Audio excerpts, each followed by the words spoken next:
Welcome. In this video, we're going to talk about personalization. The goal of personalization and using AI in personalization is to predict who you are today and who you will be tomorrow.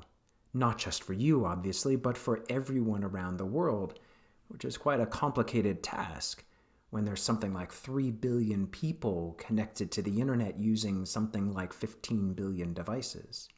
And it'll only be more complicated if we get to 8 billion people connected through 100 billion devices, as is predicted in the not-too-distant future.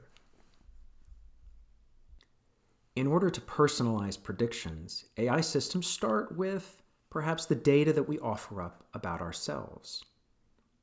What we've purchased, what we've searched for, who we're connected to in social media, all the data that we knowingly give up to AI systems about ourselves. But AI systems don't just use data that is offered. They also use data that is inferred.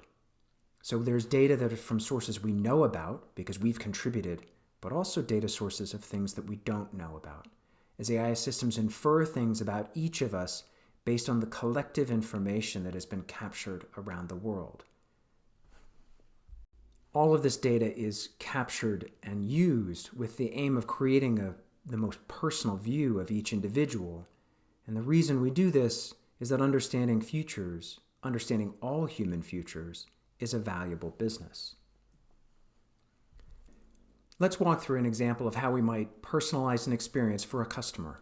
Here on the slide is an image representing a customer walking into the store. Behind the scenes, an AI helps the employee with a personalized prediction about the customer. Predictions are at the heart of AI, and understanding how predictions drive customers is vital, because not only are predictions sometimes simply incorrect based on the way the math works, when we try to personalize a prediction, they can fail for many other reasons too. In AI design, we worry a lot about incorrect predictions. An incorrect prediction is bad because they're going to happen, so the whole design process pivots around these. The stakes are high when working with human emotions. An incorrect prediction can make people feel broken. Why don't I feel like that? What's wrong with me? How do these true and false predictions play out? Here, the employee says something to the customer. Lots of different things can happen now. This is AI in the wild.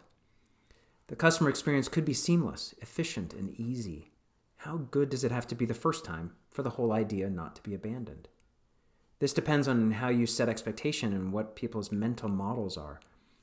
If this was a voice technology, not a person, expectations would likely be very high. One failure can be enough that people abandon the idea and never return. You've lost your chance to show them more. For this employee, how about the 1,000th use? How many failures have they been through? Odd suggestions or overrides? What biases have been revealed? What biases have been eliminated? Has the AI adapted as the humans most surely will, turning a frictionless experience to a detached experience? What happens when that very predictability makes everything passive? With personalization, correct predictions don't get a free pass either. What about if what the employee says is too correct? Predictions can make people feel creepy, and predictions that break our intuition about what we know about ourselves and what others know about us. This can be for many reasons. We somehow lose the obscurity we rely on, called an obscurity lurch, or we have data about us appear in a place we never intended for it to be, called a context collapse, or we sense that someone has figured us out in a way that feels too. Creepy is a privacy invasion, but it's hard to define it as harm. Now our digital selves are inferences made up of data about us as well as others' data. We no longer need to care about what we volunteer as data as much as we should care about the outputs. How do others see us? What about when the inference is weird?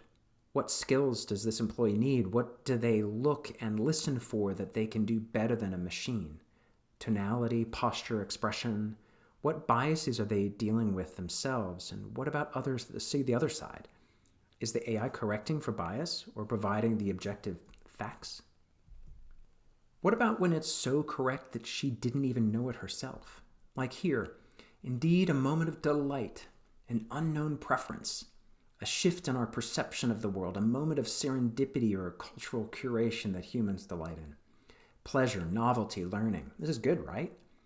It's the goal of AI in a consumer-centric world. Being able to predict what we like makes money, but making us like what can be predicted makes us even more. How is this so? Because AI can know things we can't. A lot of data extraction is passive, unavoidable, and undetectable. Things that are just outside of our awareness or sit below the level of consciousness or prey on our weak wills, capitalizing on the delta between our current preferences and the preferences of our future selves. AI can even know things we have no human ability to know. How about this example? Recently, AI researchers sought to understand what an AI could understand from images of human retinas. Now, a human looking at a retinal scan can know nothing about a person's gender. But what did the AI find? The AI predicted gender accurately from a retina scan 97% of the time. Think about that for a moment.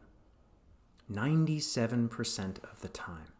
Did we just discover that there's something fundamentally different between the signals that enter our brain from our eyes based on our gender? Interestingly, the researchers thought that it might have actually been more accurate than 97%. It might have been that there are 3% of people who either didn't report correctly or don't know. Did the AI now just discover that we process photons differently? Or is it possible that AI stumbled into some knowledge we aren't ready to deal with as a society?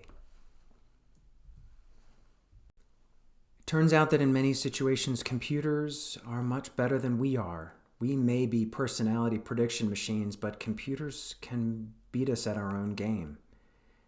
As Kaczynski says, computers see us in a more robust way than we see ourselves. His research looked at the Facebook algorithm and discovered that it needed to access just 10 likes in our Facebook profiles to know us better than our work colleagues, 70 likes to be better than a roommate, 150 to be better than a parent or sibling, and 300 to beat a spouse. The crazy thing is that over time, a human with agency should come to question all of this. A human with agency doesn't take what is given to them and experience it in the same way as someone else. What one person loves, the other hates. They make sense of it, create their own meaning, have their own experience. A human who never does this, who never reflects, who never actively chooses, who experiences the same thing as someone else, is a human who is more machine than human. This is the core tension of personalization. The seduction of cheap and easy bliss where we slide into overuse and dependency, realizing some version of passivity and superficial connection. We evolved for social problem solving. As much as we don't like it, it's unpredictability that fosters connection. We reflexively learn and adjust our mental models, knowledge, and preferences, and we leverage trust as a shortcut to beliefs. We anthropomorphize and attach human qualities to inanimate things. We can put eyes on a sock and start a conversation. If we outsource our emotional work, it reduces our ability to find that deeper connection. We're seduced by frictionless digital intimacy and end up like shipwrecked travelers who drink salt water, growing thirstier the more we consume. As Roger McNamee has written, user data is feeding artificial intelligences whose objective is to manipulate the attention and behavior of users without their knowledge or approval. But people have agency and over time should question the perfect recommendation.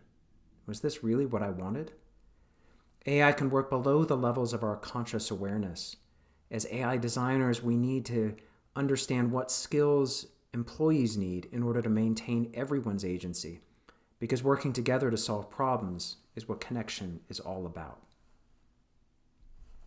Finally, we like to think about personalization across multiple factors and also think about what might feel better, what might feel worse. You could think about this a bit as a list of good and bad personalization. On the good side, where can you create an personalization engine that preserves privacy, that reveals the inferences that are made about the human, where biases are uncovered, where the human agency is increased, where same doesn't always have to equal safe, where a human's novelty is optimized for, and where the learning is prioritized for the human, not the machine, and where the human's future is available, where the human is able to create their future self, and finally where the relationships are reciprocal. Hope you enjoyed this brief overview of AI and personalization. Please connect with us at sonderscheme.com and reach out via email to hello@sonderscheme. We look forward to continuing the conversation. Thanks.